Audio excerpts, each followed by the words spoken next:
Just ahead on City Scene News, the mayor's State of the City luncheon is coming up. Got your tickets? Also, coyotes are on the prowl. Keep a close eye on your pets. And the City of Lakewood is looking for volunteers. Could you be one of them? City Scene News starts now.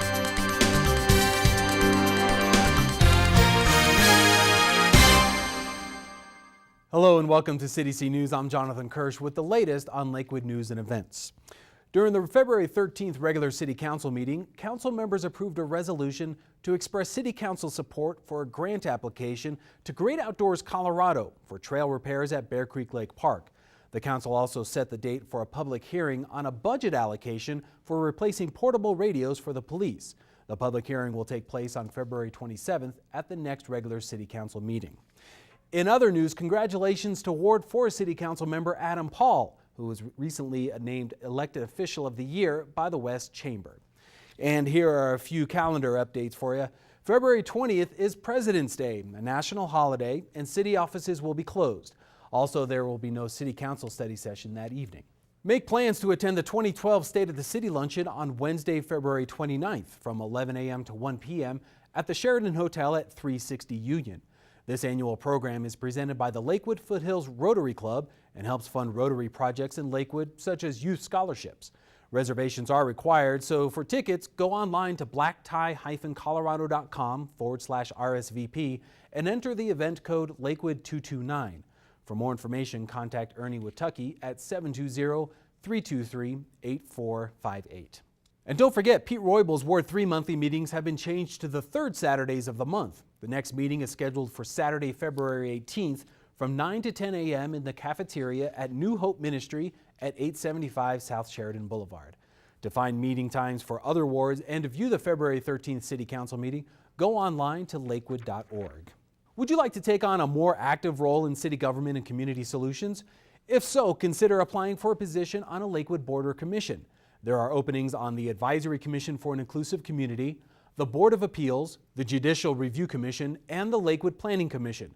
For an application or more information, go to lakewood.org/boards and commissions or call 303-987-7596. Until the funding for the new Lakewood West Colfax Business Improvement District begins to come in, the BID and its offices at 7125 West Colfax Avenue are in need of some office items and other donations. The BID is asking for used office furniture, file cabinets, computers, tables, and kitchen appliances.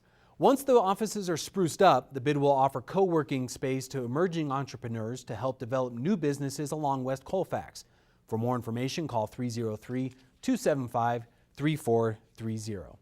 People have been noticing coyotes lately where they've never seen coyotes before. That's because it's breeding season and coyotes are marking their territory and behaving a little more assertively than usual.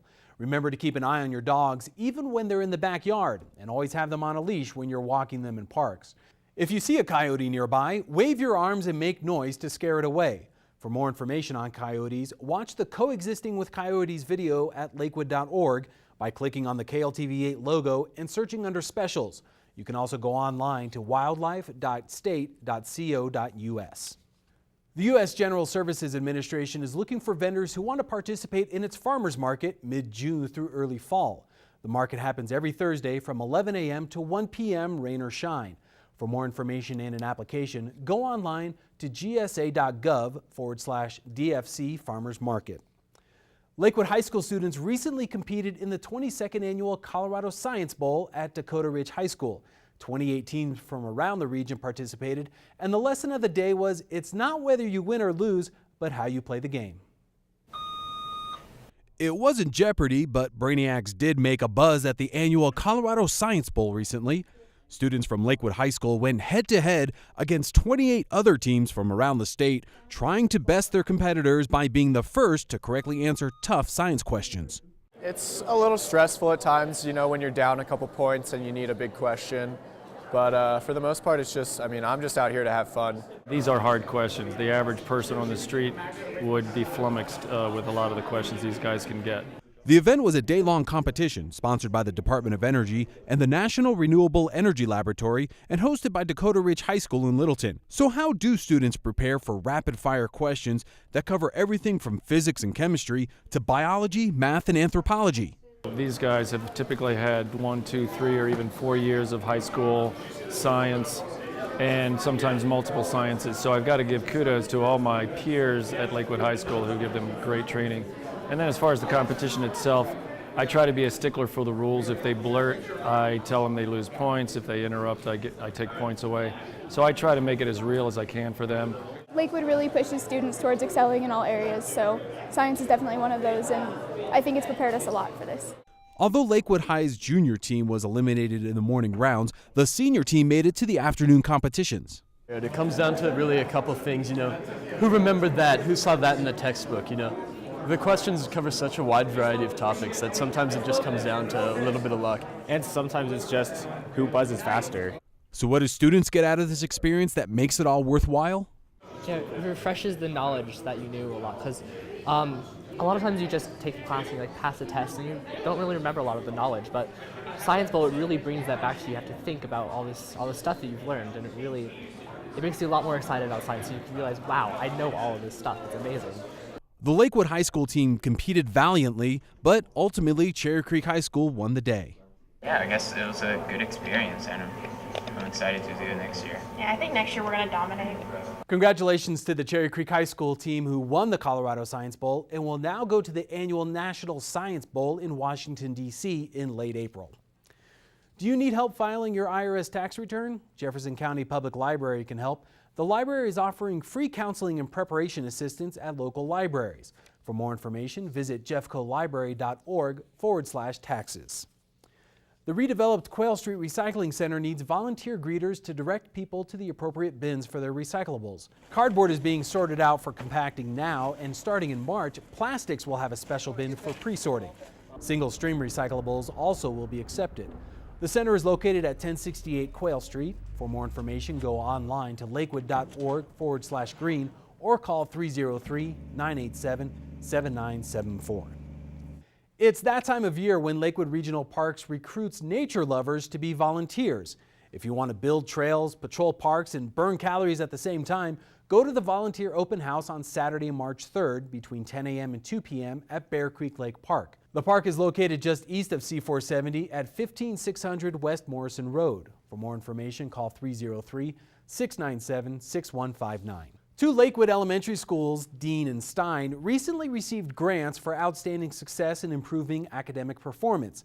The grant awards are funded by the Foundations for Great Schools, a partnership of 5 private Colorado foundations that rewards and encourages outstanding success among public schools serving low-income families. For more information, contact info@foundationsforgreatschools.com. Have you been curious about the West Corridor light rail parking garages? RTD will hold a community meeting on Thursday, March 1st to provide information on future parking structures at Sheridan and Wadsworth.